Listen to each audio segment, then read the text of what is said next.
శ్రీ సద్గురు పరమాత్మనే నమః. శ్రీ స్వామి అచలానంద గురుభ్యో నమః. ఈ అండపిండ బ్రహ్మాండాలు సమస్త సృష్టి కూడా పరమాణు నిర్మితమే అంటున్నాం.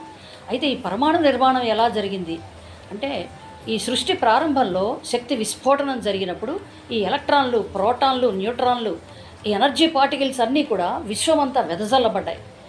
మళ్ళీ తిరిగి వీటి పరిభ్రమణంలో ఈ ఎలక్ట్రాన్లో ఉన్నటువంటి పురుష శక్తి నెగిటివ్ ఎనర్జీ, ఈ ప్రోటాన్లో ఉన్నటువంటి స్త్రీ శక్తి పాజిటివ్ ఎనర్జీ, ఇవన్నీ మళ్ళీ ఆకర్షణకు లోనైనాయి. ఈ పదార్థ చైతన్యాలు కలిసేటువంటి క్రమంలో మధ్యలో స్పేస్ ఏర్పడింది. అంటే మధ్యలో న్యూట్రాన్, ఆ పైన ప్రోటాన్, చుట్టూ తిరిగేటువంటి ఎలక్ట్రాన్, ఇలా పరమాణువులు, మిలియన్ల కొద్దీ పరమాణువులు ఏర్పడ్డాయి. అంటే ఈ పదార్థం అంతా కలిసిపోయింది, అది చైతన్యంతో మిళితమైపోయింది. ఇలా ఏర్పడినటువంటి ఈ సృష్టిలో మన శరీరాల్లో కూడా ఈ స్పేస్ ఉంది. ఈ పదార్థ చైతన్యాలతోనే మనం కలిసి ఉన్నాం. ఈ చైతన్యాన్నే బ్రహ్మ అంటున్నాం, ఈ చైతన్యాన్నే ఆత్మ అంటున్నాం.